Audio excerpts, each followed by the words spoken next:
అండి అందరూ ఎలా ఉన్నారు? నేనైతే చాలా బాగున్నాను. మీకు ప్రామిస్ చేసిన విధంగానే మా శ్రీవారికి ఇష్టమైన ములక్కాడ టమాటా పులుసు without any onion and garlic అండి. మార్నింగ్ లంచ్కి అండ్ డిన్నర్కి వచ్చేలాగా నేను క్వాంటిటీ చెప్తున్నాను. 2 పెద్ద ములక్కాడలు తీసుకొని ముక్కలుగా కట్ చేసుకొని ఇలా వాష్ చేసుకోవాలండి. వాష్ చేసుకున్న తర్వాత అదే గిన్నెలో ఈ ములక్కాడలు వేసుకొని మంచినీళ్ళతో కొంచెం సాల్ట్ వేసి హాఫ్ బాయిల్ చేసుకుందాము. పూర్తిగా బాయిల్ చేయకూడదు, కొంచెం హాఫ్ బాయిల్ చేసుకోవాలి. ఎందుకంటే కర్రీ చేసేటప్పుడు మళ్ళీ ముక్కలు ముక్కలుగా విరిగిపోతుంది. ఓకే, హాఫ్ బాయిల్ చేసుకుందాము. మసాలా ప్రిపేర్ చేసుకుందాం. నేను ఏదైతే స్పూన్ చూపించానో ఆ స్పూన్తో 2 స్పూన్లు ధనియాలు, 1 స్పూన్ జీలకర్ర జార్లో వేసుకొని పొడి చేసుకొని పక్కన పెట్టుకోవాలి.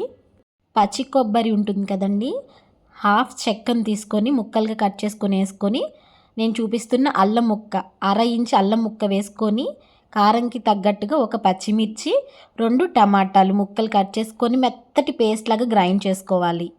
కరెక్ట్గా ఉండకూడదండి, చాలా మెత్తగా గ్రైండ్ చేసుకోవాలి. టమాటాకి చక్కగా నీళ్ళు వేయకుండానే మెత్తగా గ్రైండ్ అయిపోతుంది.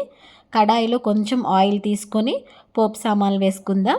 పచ్చిశనగపప్పు, ఆవాలు, కొంచెం జీలకర్ర, సాయి మినపప్పు ఏముంటే అవి తాలింపు దినుసులు వేసుకొని కరివేపాకు కూడా వేయించుకొని 2 టమాటాలు మాత్రం ఇందులో వేసుకుందాము. ఇప్పుడు మనం పేస్ట్లో వేసాం కదా, అది కలర్ కోసం అన్నమాట. ఇంకా అందుకనే మళ్ళీ ఇంకొక 2 మాత్రం యాడ్ చేస్తున్నాను. ఎగ్జాక్ట్గా సరిపోతుంది. సో 4 టమాటాలు పడతాయి కూరకి, మనం వేసుకునే క్వాంటిటీ ములక్కాడ కర్రీ పులుసుకి. ఈ టమాటాలు 1 నిమిషం వేయించిన తర్వాత మనం హాఫ్ బాయిల్ చేసి పక్కన పెట్టుకున్నాం కదా, అదే ములక్కాడని ఇందులో వేసుకొని దాంట్లోనే కొంచెం పసుపు అండి నేను చూపిస్తున్నాను, అదే స్పూన్తో కొంచెం పసుపు వేసుకొని వేయించేసుకొని ములక్కాడలు టమాటా 2 మగ్గేదాకా చక్కగా మూత పెట్టుకొని మగ్గించుకుందాము. లో ఫ్లేమ్లో పెట్టుకోవాలి. మగ్గిన తర్వాత స్పూన్తో 2 స్పూన్లు కారం వేసుకున్నాను. ఎక్కువ తినేవాళ్ళు ఇంకొక స్పూన్ ఎక్స్ట్రా కారం వేసుకోవచ్చు.